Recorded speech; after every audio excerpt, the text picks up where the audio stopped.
Hey, what's going on guys, it's Serge here, welcome back to another video, and today we will be talking about Battlefield 6 having grand operations. Now that might come as a bit of a surprise to most people, as if you know, in Battlefield 5 grand operations flopped. So for them to go back to Battlefield 6 and decide let's add grand operations is quite a risky move, but don't forget there was an operations mode in Battlefield 1 that was very successful. So the reason this video is being made is because I came along an article by the Times that's going to be talking about this whole ideal. So without further ado, before we start this video, please make sure to subscribe and like for more Battlefield content coming twice a week. So Times says, to those who have yet to encounter grand operations, know that it is different from the operations mode that was introduced earlier in the franchise. As the name suggests, grand operations involves more than one multiplayer match. It also has a specific narrative that complements the mission. So there's more of a story to it. That's what they're trying to say. There's a story to the whole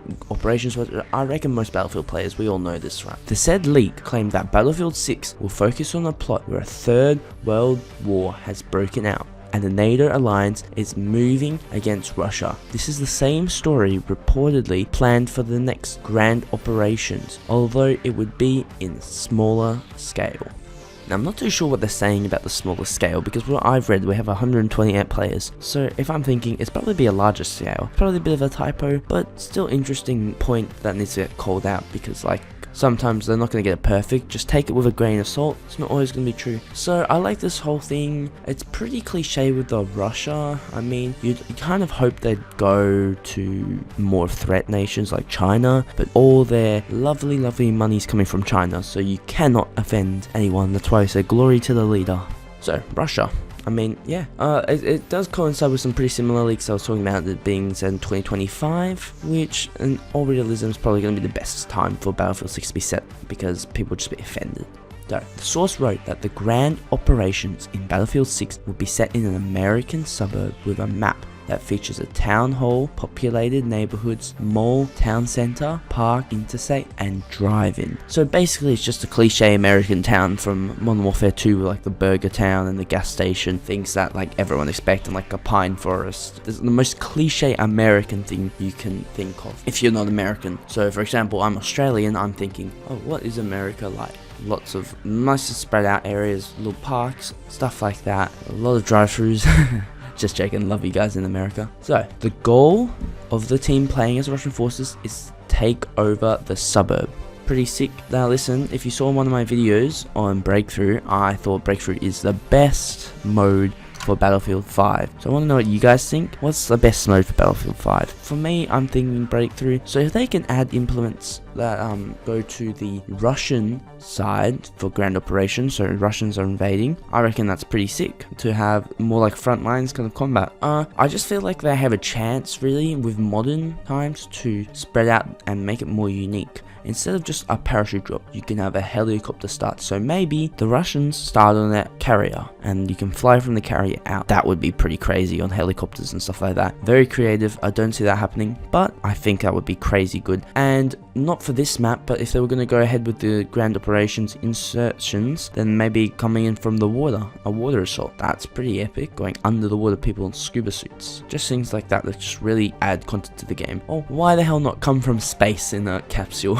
Let's mix it up. The NATO alliance obviously has to stop them. Pretty obvious. I mean, not around. Another change expected in the next grand operations is that the overall mission will be longer, as it will happen over 5 fictional days. Now I'm not sure how I feel about having these super long games, so I didn't understand before when they said in a smaller scale. Weird. I am a bit mixed, because if it's 5 fictional days and they're saying it's going to be longer, what are we expecting, 2-hour games? Which is really sick if you have time, but if you don't have time, remember, this game mode is their baby. This is the game mode that they will advertise. Like what happened last time, they don't advertise Conquest because they know people come for Conquest. They want to try bring people for grand operations. This is their baby. If their baby's 2 hours long, they better have a shorter version of that, because I can tell a lot of people not being able to put 2 hours in. I personally will put 2 hours in, but I don't know many people else that would. Each day, there is a defined objective for both teams. That's good. See, one of the bigger problems that I saw with operations is for most of the maps, it was really just like attackers attack. and defenders defend. Why not give the defenders an opportunity to do something like secure intel, or they can try capture a point? Stuff like that just really changes up the game. Each day there's a defined objective for both teams, and accomplish them before the other group succeeds will provide a significant advantage at the start of the next day's mission. So I'm still hoping that it will build up, because if we're thinking about it, if you just do well on the first day and then you do trash in the last day, it's like, well, you know, it's part of, or to take it even more crazier lengths, if you do really well on 4 days and then on the 5th day you have like no bonuses, then it's just a waste of time. I really hope they add good bonuses, extra troops maybe, or some vehicles. I'm talking to you, monoliths. They don't have to do the same scale, but they could do something like an AC-130 comes in, or they have multiple more tanks, special tanks. They could have artillery. Who knows? Just giving them ideas. For example, Russians and NATO will have to control both points to seize and control the area. So very simple. There's just one point in the middle, so I think kind of like hard point in a way, except the 1 point's there and both teams are just pushing in to get that. I like that. I'm just hoping that they go really unique with it. That's about it. If I look at the rest of it, they just talk about the release date, so they didn't really go into too much detail. I'm gonna look at the leak for a second. What do they say at the leak? Oh, it's been deleted. Lovely. So, Battlefield 6 and Grand Operations. What do I think? I think Grand Operations would be a great add-on to the game to continue having, because it had so much potential with Operations, so just stuffed it up with Battlefield 5. Let's build on it, learn from our mistakes, and I'm expecting the real Grand Operations to come out. So let me know what you guys thought. I really enjoyed making this video. I hope you guys enjoyed this video. Thank you so much for watching. It's been Serge, and I'll see you guys next time. Peace.